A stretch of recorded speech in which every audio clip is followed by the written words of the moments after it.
कहते हैं दोस्ती और प्यार के बीच बहुत पतली सी लाइन होती है और कई बार जब वो लाइन पार होती है तो या तो रिश्ता और गहरा हो जाता है या फिर सब कुछ खत्म हो जाता है।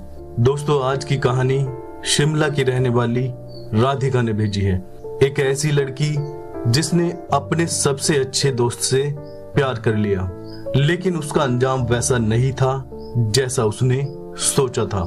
क्या होता है जब दोस्ती को प्यार में बदलने की कोशिश की जाती है? क्या ये रिश्ता टूट सकता है? आइए जानते हैं राधिका की कहानी से।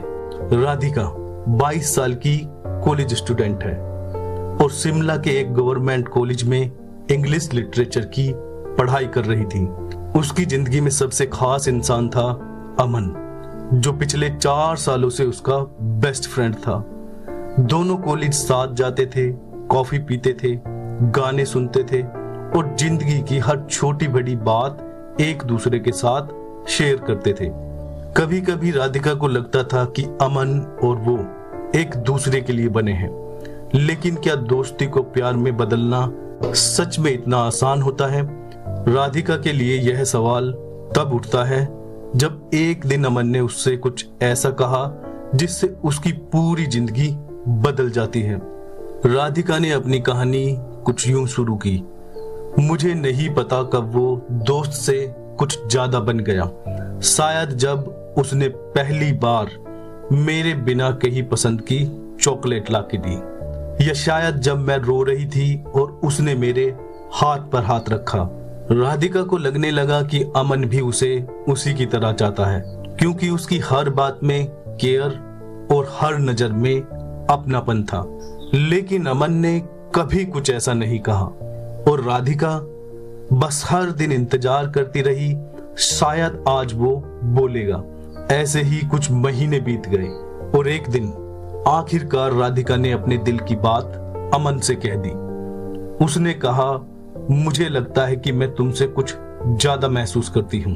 पर अमन का जवाब ऐसा था जिसे राधिका कभी सोच नहीं सकती थी। एक दिन राधिका ने हिम्मत जुटाई। वैलेंटाइंस वीक चल रहा था और उसने सोचा अब या कभी नहीं। उसने उसे शिमला मॉल रोड के एक कैफे में बुलाया और एक सिंपल सी चिट्ठी दी जिसमें लिखा था उसके दिल की बात। उसने लिखा, मैं तुम्हें दोस्त से कुछ ज्यादा चाहती हूँ। मैं तुम्हें अपना बनाना चाहती हूँ। मैं तुम्हारे साथ जिंदगी बिताना चाहती हूँ। अमन ने चुपचाप वो चिट्ठी पढ़ी और फिर सिर्फ इतना कहा, राधिका तुम बहुत प्यारी हो, पर मैंने तुम्हें कभी उस नजर से नहीं देखा। राधिका का दिल टूट गया। वो पल उसके लिए एक बर्फीली रात जैसा था, जहां हर शब्द ने उसे जैसे और ज्यादा अकेला महसूस कराया। वो शब्द जो उसने कभी सुने नहीं थे, अब उसके दिल के सबसे गहरे हिस्से में गूंज रहे थे। अमन का कहना था कि वह हमेशा राधिका को सिर्फ दोस्त के रूप में देखेगा, लेकिन राधिका के लिए यह भारी सच्चाई थी। उस पल में जैसे राधिका की दुनिया रुक गई। उसने लिखा, मैं वहां कैफे में बैठी रही और वो चला गया। मेरी चाय ठंडी हो गई और आंखें नम। अगले कुछ दिनों तक अमन ने उससे ठीक से बात तक नहीं की। दोस्ती में वो ऑकवर्डनेस आ गई थी जो पहले कभी नहीं थी। क्लास में मिलते थे, लेकिन अब ना पहले वाले जोक्स होते थे, ना ही पहले वाली स्माइल्स होती थी और ना ही पहले वाली बातें होती थी। राधिका ने लिखा, वो खामोशी अब सबसे बड़ा सवाल बन गई थी। क्या हम सच में सिर्फ दोस्त थे या वो मुझे कभी समझ ही नहीं पाया?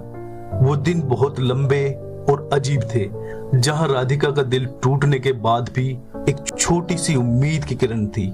लेकिन अमन के लिए यह शायद सिर्फ एक गलती थी, जबकि राधिका के लिए यह पूरी दुनिया थी। राधिका ने लिखा, मैंने उस दिन 2 इंसान खोए। एक जिसे मैं सबसे ज्यादा चाहती थी, दूसरा जो मेरा सबसे बेस्ट फ्रेंड था। इसके बाद राधिका अकेली हो गई। उसने जर्नलिंग शुरू की, पोइट्री लिखना शुरू की और अपनी फीलिंग्स को आर्ट में बदल दिया। हर एक शब्द में, हर एक कविता में वो दर्द था, लेकिन साथ ही एक अनदेखी ताकत भी थी। आज वो शिमला के एक लोकल मैगजीन में राइटर है और उसकी कविताओं में अक्सर प्यार अधूरा होता है लेकिन आत्मा पूरी होती है। वो कहती है, मुझे उससे इजहार करने का कोई अफसोस नहीं है क्योंकि मैंने सच कहा था और सच कभी गलत नहीं होता। ये कहानी सिर्फ टूटे दिलों की नहीं है, ये एक ऐसा एहसास है कि कभी कभी हमें अपनी गलतियों से ही अपने आप को ढूंढने का रास्ता मिलता है। कई बार हम अपने सबसे करीबी इंसान से प्यार कर बैठते हैं लेकिन जरूरी नहीं कि वो भी हमें उसी तरह चाहे। ये कहानी उन सभी लोगों के लिए है जिन्होंने कभी अपने दिल की बात कहने की हिम्मत की, चाहे जवाब कुछ भी रहा हो। राधिका जैसी हजारों लड़कियां होंगी जो बस इतना चाहती हैं कि कोई उनके जज्बात को समझे, और शायद आज आप में से कोई राधिका की कहानी में खुद को पाए। सच्चाई यह है कि प्यार में कभी हार या जीत नहीं होती, केवल एक सफर होता है खुद को जानने का, समझने का और फिर से उठ खड़ा होने का। तो अगली बार जब आप किसी से अपने दिल की बात साझा करें तो याद रखें, कोई एक इंसान आपकी पूरी जिंदगी नहीं हो सकता है। दोस्तों, अगर आपको राधिका की कहानी ने छुआ हो तो नीचे कमेंट करें और अपनी भावनाओं को हमारे साथ साझा करें। आपका अनुभव और आपकी कहानी हमारे लिए बहुत महत्वपूर्ण है। और अगर आपने अभी तक एसके टॉक्स को सब्सक्राइब नहीं किया तो तुरंत कर लें, क्योंकि हमारे चैनल पर हर हफ्ते आपको ऐसी और भी प्रेरणादायक कहानियां मिलेगी जो न सिर्फ आपके दिल को छू जाए बल्कि आपको और भी ताकत और प्रेरणा देगी। दोस्तों, आप में से भी कोई यदि अपनी स्टोरी को हमारे साथ साझा करना चाहता है तो वो ईमेल के माध्यम से हमें अपनी स्टोरी भेज सकते हैं। मिलते हैं नेक्स्ट वीडियो में। Till then, good bye.